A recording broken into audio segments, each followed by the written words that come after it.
So how am I going to get rid of all these leaves? I've got a few maple trees in the yard.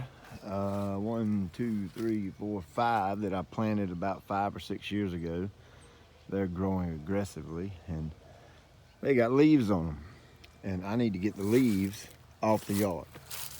So, over the past 15 years, we have done this every kind of way you can possibly imagine.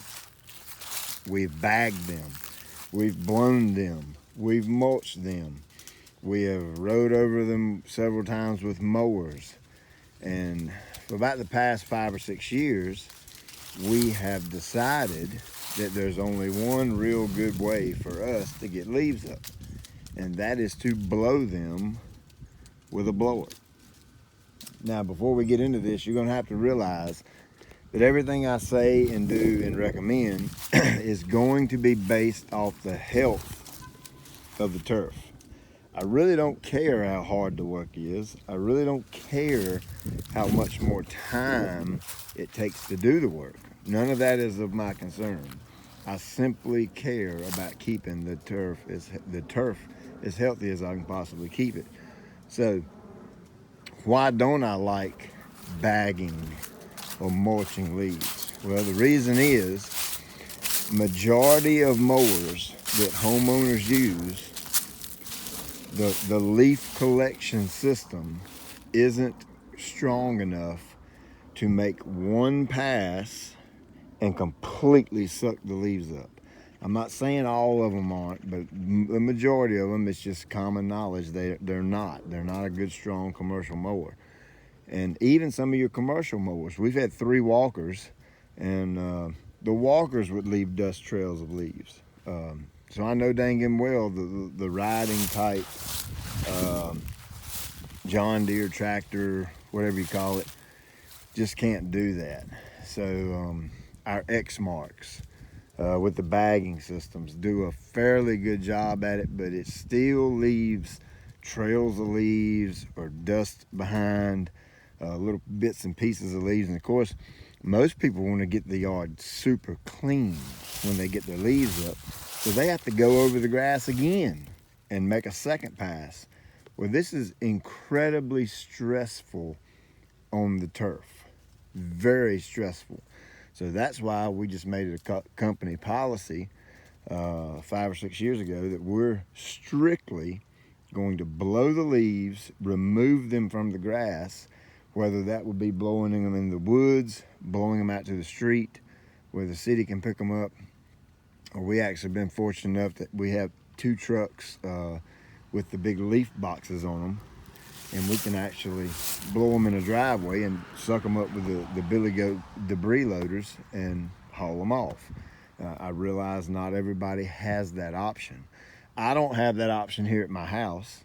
So what I do is I blow these leaves into my natural area. Now my natural areas look pathetic because I've been working on irrigation and stuff throughout the summer, so I didn't do anything in my natural areas as far as mulch or pine needles go. So this is a rare deal.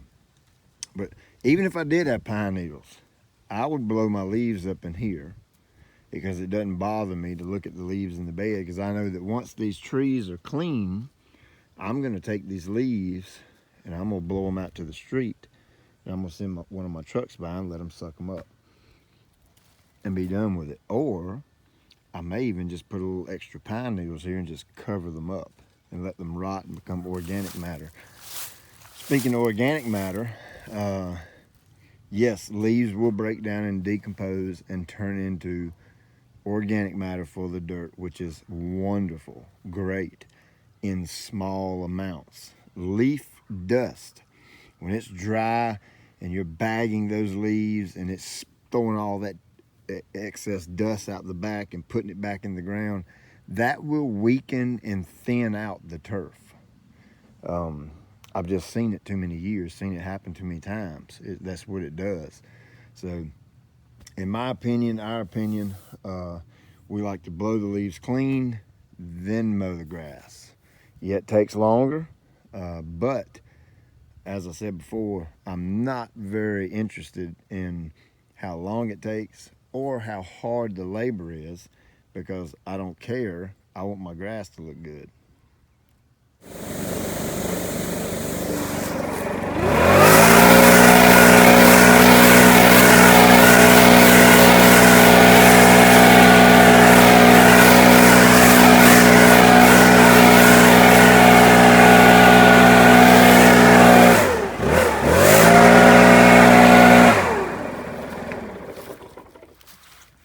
All right, so there you go. Clean, not clean. Now these leaves right here are what I would consider dense or thick, as far as how many of them are on the grass. Now when you come right over here and look, this is not many. It's by no means, it's just mow this. You don't have to get these 1 or 2 little or 8 little leaves up. We just don't want to go over, you know, when the leaves are good and thick.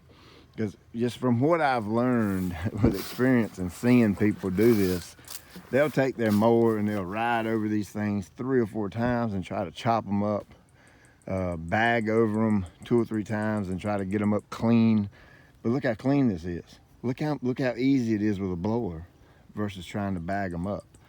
And this turf will remain thick and dense like this without all that leaf dust. So equipment's going to be a big deal here. You know, if you're not equipped with a good blower, well, what if you're not? What if you just have a little electric blower or whatever, or a little handheld job, and you have a lot of leaves?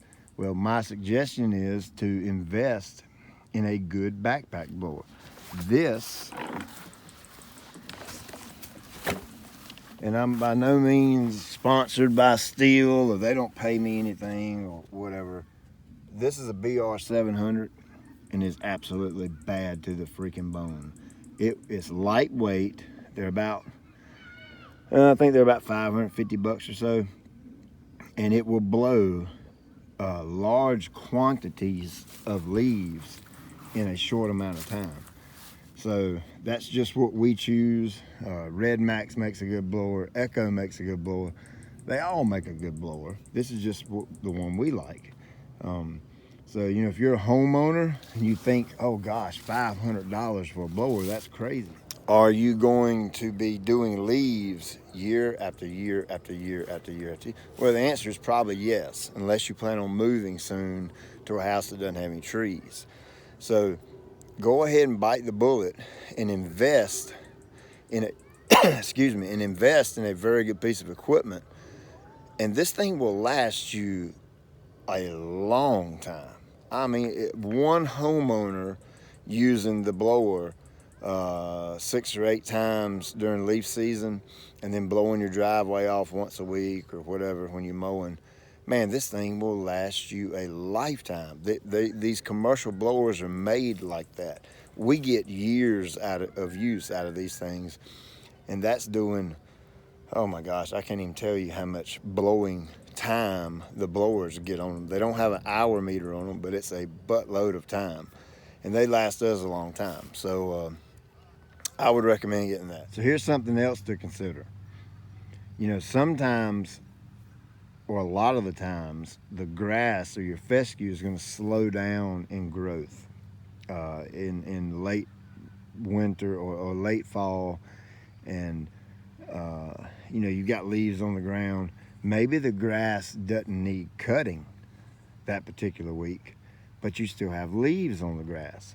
Well, that's just another reason to use a blower, because most folks are going to come out here with their mower and either chop these leaves up or try and bag them up and run over them 2 or 3 times because they want that yard clean.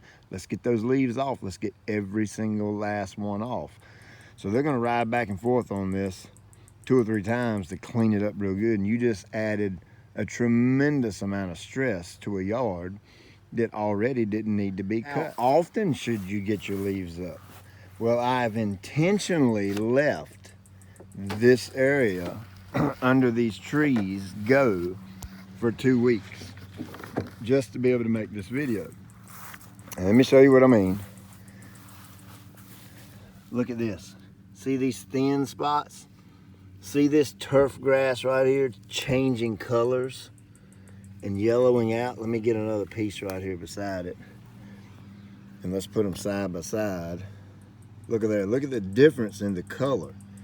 Well, what's happened is the piles of leaves have sat right here, and it has, I mean, basically suffocated it.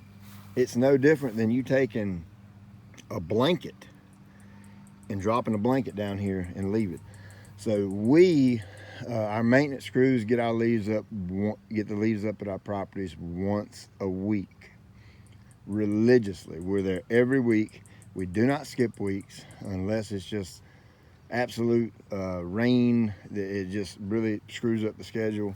That's the only way we would ever skip it. Other than that, we get leaves up once a week. Look at this other thin spot right here.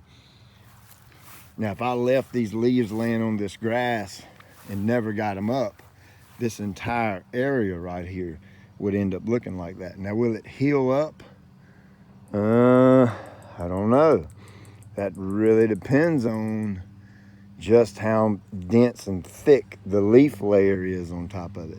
It can suffocate it. No different than springtime mowing when you see those big chunks of grass laying out, you know, in the yard that looks like people baled hay, and they leave these big massive chunks of grass out, and then it leaves dead spots in the yard. It's no different. This turf has to breathe. So at minimum once a week on the leaves. My house, I do them every 2 weeks. Excuse me, I do them twice a week. It takes me about 20 minutes, 30 minutes, because like I said, I only have 5 of these trees. I have an easy access to blow them to, just to simply get them off the grass. I deal with the leaves later because that doesn't bother me. And so, you know, 20 minutes, 30 minutes, twice a week, I can handle that. So I hope this helps. It's just our take on leaf removal. And again, just to recap, we're not real concerned about how hard the work is. I'm not real concerned about how long it takes, schedule, all that stuff. It doesn't matter to me. I make my schedule so that I have time to actually get out here and do this stuff the way I want to do it, so that my yard looks the way it does. So on the flip side, if you're just say the heck with that, I'm gonna do it my way, that's completely okay. You will never get any grief from me on that, but you have to understand the consequences of this. That if you keep riding over your yard with bagging type systems or mulching type systems, and you try to grind those leaves to a pulp, you're doing damage to the turf. That's the bottom line.